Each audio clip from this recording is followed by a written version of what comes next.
We've mentioned this weekend Boeing is celebrating 100 years at Seattle's Museum of Flight. And one of the centerpieces is the Boeing 247D, a plane the museum has spent years restoring and just brought to the grounds in the spring.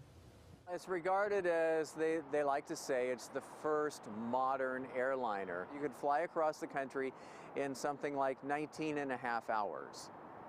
But at that time, in the early 1930s, the only other way people were getting across the country was probably by train, and it would take several days. What's interesting is when you look inside and then you can see it's a really pretty comfy, cozy sort of atmosphere.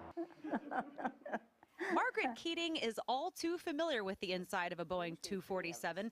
The now 98-year-old was a flight attendant for them back in the early 1940s. We were there to make the coffee and hand out the chiclets, the cigarettes, and take care of airsick people. Well, it was, only 10 passengers, and they had struts in the cabin, so you had to stand over them. Step over them.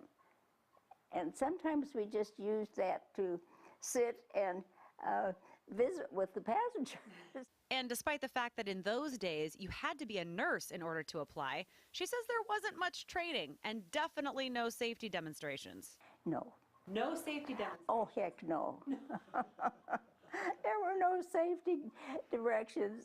That was the beginning. So I'm considered, I guess, a pioneer.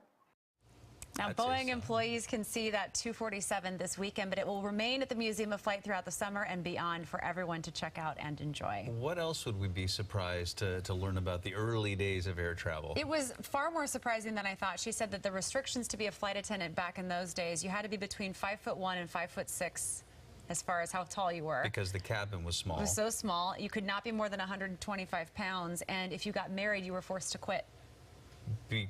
Because they wanted single ladies? I asked her why. She said because they wanted to make sure that you were committed.